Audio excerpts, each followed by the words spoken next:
Hello everyone, Jill here. Welcome back to my channel.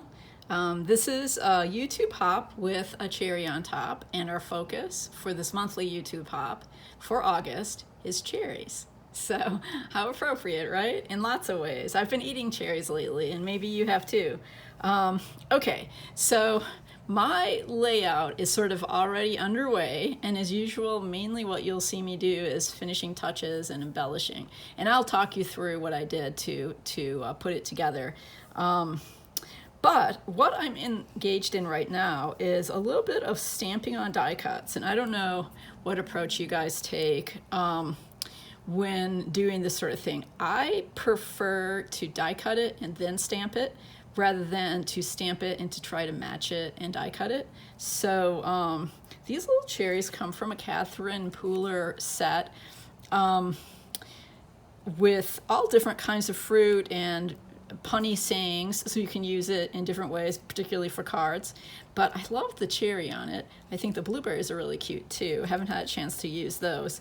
And it's both a stamp and a die, and we know how great those are. So, but I wanted to take you in. This is what they're looking like. First one that I already put down on my layout was a little imperfect, which I don't really mind. I think it makes it look like real cherries. You know, they don't all look absolutely alike. But one little trick I learned from Heidi Swap, who actually has had a stamping class recently, is to get a nice, rich, like cherry red. It's perfectly possible and really helpful to mix inks. And so if you start with an archival ink and layer a distress oxide over it, especially for red, it tends to work really well. And so I wanted to experiment with that a little bit and just also show you this process. I have a couple of these left to stamp.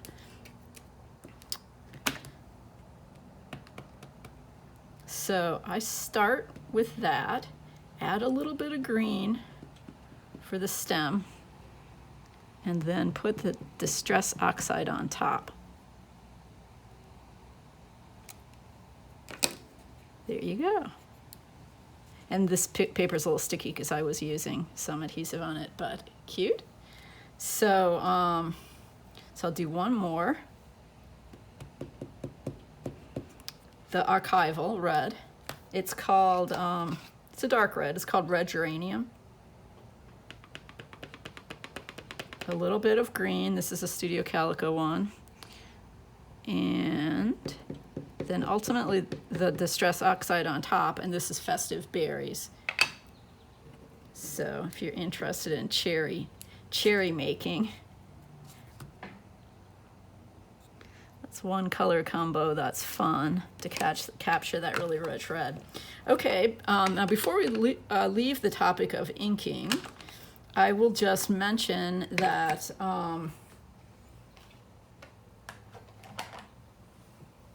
also one of the cool little cherry products in a cherry on top is, I think they still have it, is this cherry stencil from Echo Park. And I did a little practicing here. I didn't actually use it too much on the layout because I knew I'd be using these die cut cherries, but I wanted to put in a few little touches. So you'll see that when we move around.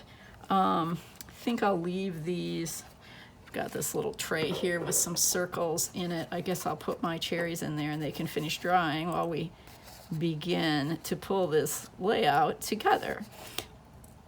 I think there'll be plenty of people on the design team on this hop working with the theme of cherries, and they probably won't be quite so literal.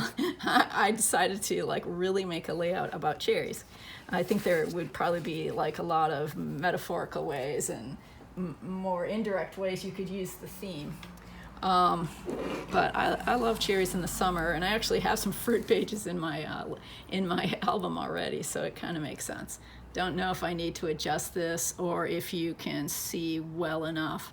It's always a challenge between getting the whole thing in and getting close.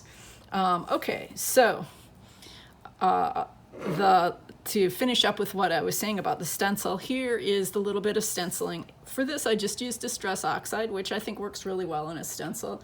And one of the like Tim Holtz or other brands of, what do you call it, foam applicator or stenciling tool. You can use really any kind. And then I didn't bother making the stems different because I just wanted sort of an impressionistic little bits in a few areas where I'll probably cluster some other embellishments. So that's the inky part, that and these cherries, and we can kind of put those on together. This time I think I have some adhesive that'll last me through the video. The other thing for preparing this page, I put one of those 12 by 12 rub-ons from 49 in Market along the bottom. Those are great, and you know, they're actually a really great deal because you get butterflies and other things on the sheet, and you get enough of them. I'll grab what it looks like.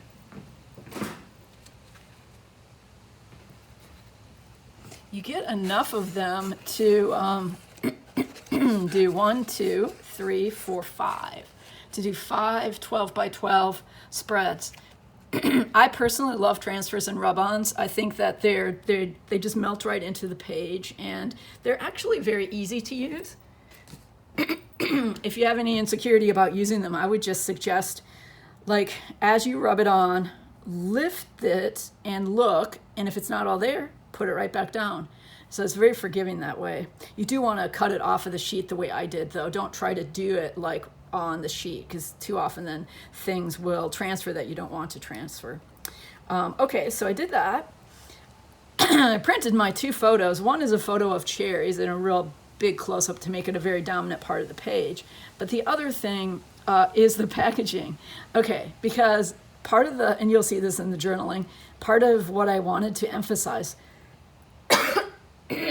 excuse me, losing my voice today.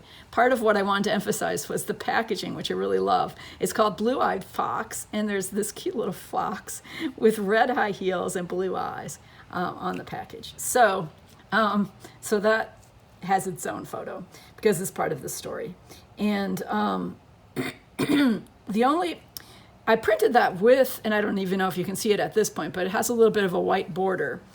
And so I decided to matte my big photo. I matted it on like a pale pink floral pattern. But that's about all I've used on this layout in pattern paper. This is from a cut apart sheet. And of course you can see the cherries here, but it's really the range of photos. One of the things I loved about this card is the blue that picks up on the blue and the idea of the blue-eyed fox. This too was from a 12 by 12 cut apart sheet, and it just says sunshine on my mind. I like the playfulness of the font and the little additional bit of pink. Okay, and then because I'm picking up on the blue, I stamped Bing for Bing cherries, and I used a couple different blues and just kind of mixed them. One I know is the Salty Ocean from Tim Holtz Distress Oxides, and cherries comes from, don't know if I have it. Yeah, I do. Comes from this designer die, which is really wonderful. I really recommend these Echo Park dies. They're pretty affordable, and this gives you a whole little alphabet and this banner. Now, I did the banner too for this page. I might add it later, but I was kind of thinking it would be too much. So it's extremely cute though. So if I don't use it on this page, I will use it elsewhere. But I'm definitely using the alpha. And so that's a really nice size to combine with like a bigger stamped, as I do here, or bigger thickers or something. It's really nice for part of a title. It's probably kind of small, unless you're working in a notebook or on a smaller size, to be a standalone title, but it just really depends on what you're going for. But I love it. It's really something I've been using a lot. Okay, so I think that's like brings you up to speed on what I've done. The background is a 49 in Market. Neutral, but you know, their papers are so thick and sturdy and have interest, like little bits of grayed out vintage looking type and so forth. So that seemed like a good background. Okay, I typed my journaling onto clear sticker paper. You've probably seen this little trick before. It's a great one to know about though. And now I'm going to place it on the page, and this is not at all forgiving. So you have to kind of be careful about getting it where you want it, relatively straight. It's also usually a good idea to, after you type it or print it, if you print it on a printer, to give it a minute so it doesn't smear. Once the ink dries, it's really reliable. And see how nifty that is? Looks like I have was able to put it through a 12 by 12 printer or something. Okay, so that's where I talk about rejoicing in the small things like blue-eyed foxes and, of course, delicious cherries. All right, now I put one cherry here. I actually didn't glue it down yet, but I know I want one to kind of anchor that little card. Not going to think too much about the stems, but I'll make sure I have adhesive on this part. And now you can just kind of watch me play around. I know I want one by the title.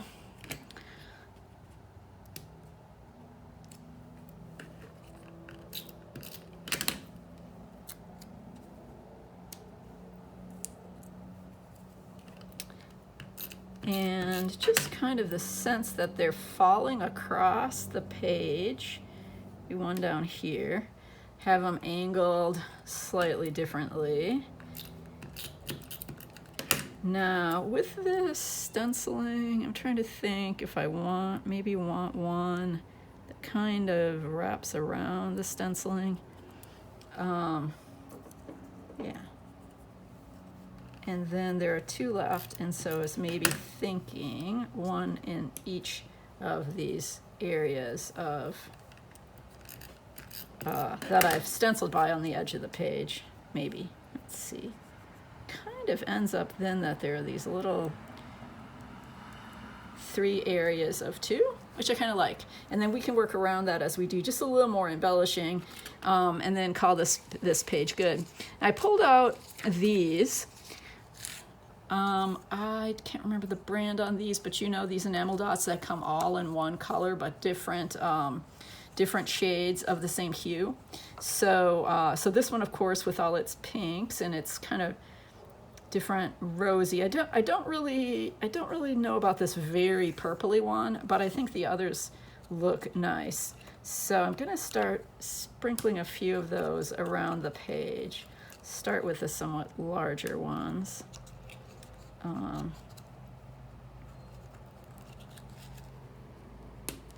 As always, if nothing else, you learn from me the pleasure of embellishing, because I do find it fun, especially these little confetti elements.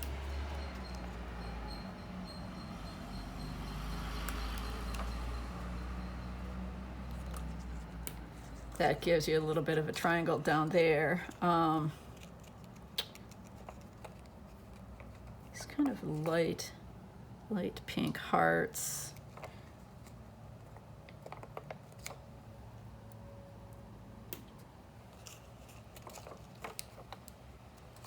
Okay, before I get too much into the smaller embellishments, I did want to bring in the blue, and I punched some, my favorite thing to do these days is to use this little tiny circle punch. I can't remember if I've talked about it in other videos. This is in the Cherry on Top store, and it's just a 1/2 inch. And I love pattern paper, and like on this page I wasn't able to really, I just didn't feel like I could bring very much in. So this way you can bring in some paper just by punching a relatively small square. It's a little bit smaller than the cherries. And my goal was to get these blues close to over to this side, because initially I just had kind of all the blue over here. You know, you want to just keep the eye moving around. I think I had one with a little bit of the side missing, so I'll use that up at the top. Now, another thing that I want to keep in mind is, let's see, so let's put 3 blues down. Maybe we'll tuck one kind of under there. The other side is pink, and it picks up the pink in this card. So I want to use the other. It's a nice thing about double-sided pattern paper. If you do little circles like this, you've got 2 sides to work with. So 2 of them, and since these are here, I'm going to kind of play with bringing it more over to this side. Might switch things up a little bit after the video, but you get the idea of how I wanted to use those. This yellow color doesn't appear much, so in the Simple Stories travel line, the Let's Go, there are these little flags, and I thought that kind of looked like, you know, something you might find in a fruit market too. And especially now that I'm not using the banner, I'm going to go ahead and tuck a flag, maybe just like up here. And it brings a little more of the yellow into the page. There,